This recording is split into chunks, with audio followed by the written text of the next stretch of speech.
Hi hello friends, நம்ம easy cooking channel இதுதான் first time பார்க்குறீங்கன்னா கண்டிப்பாக நம்ம சேனலை ஃபாலோ பண்ணிக்கோங்க.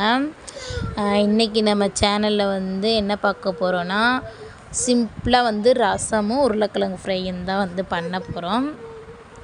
ரசம் இன்றைக்கி நான் பொடி ஆச்சி பொடி வாங்கி அதில் தான் நான் ரசம் பண்ண போகிறேன். புளி கொஞ்சோண்டு ஊற வச்சு ஆச்சி ரசப்பொடி இருக்குல்ல, அதை ஒரு பாக்கெட் நம்ம அப்படியே அதில் போட்டுட்டு அதை நல்லா கரைச்சி விட்டுட்டு கருவேப்பிலை எண்ணெய் ஊற்றி தாளித்து நம்ம கரைச்சி வச்சுருக்க புளியையும் அதில் போட்டுட்டோம்னா நம்மளோட ரசம் ரெடி ஆயிரும். சைட் பை சைடு உருளைக்கிழங்கும் ரெடி ஆகிட்டே இருக்குது.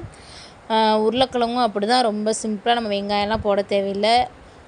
எண்ணெய் ஊற்றி கடுகு உளுந்தம்பருப்பு கருவேப்பிலை போட்டுட்டு உருளைக்கிழங்கை போட்டு ஆச்சி சிக்கன் மசாலா உங்களுக்கு எந்த சிக்கன் மசாலா வேணுமோ நீங்கள் அந்த சிக்கன் மசாலா போட்டுக்கலாம். அதிலே உப்பும் இருக்கும், அதனால் நீங்கள் உப்பு போடணுன்னு அவசியம் இல்லை.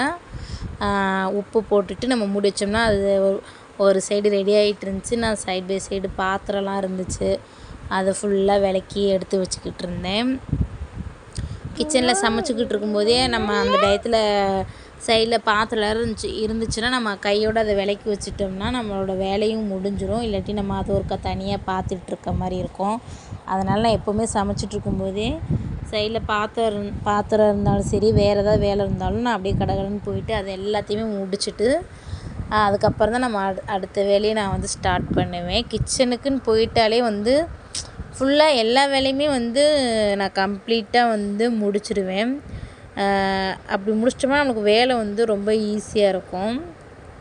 பாத்திரம் நான் விளக்கி முடித்தோடனே இந்த சைடு நம்ம ரசமும் கரெக்டாக ரெடி ஆகிட்டு இருந்துச்சு. உருளைக்கிழங்கு ஃப்ரையும் ரெடி ஆயிடுச்சு.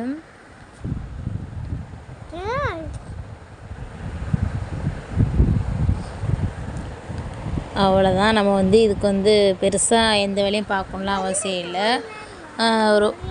ரொம்ப ஈஸியாக வைக்கணுன்னா நம்ம ரசப்பொடி நீங்கள் வீட்டில் ரெடி பண்ணி வச்சுக்கோங்க.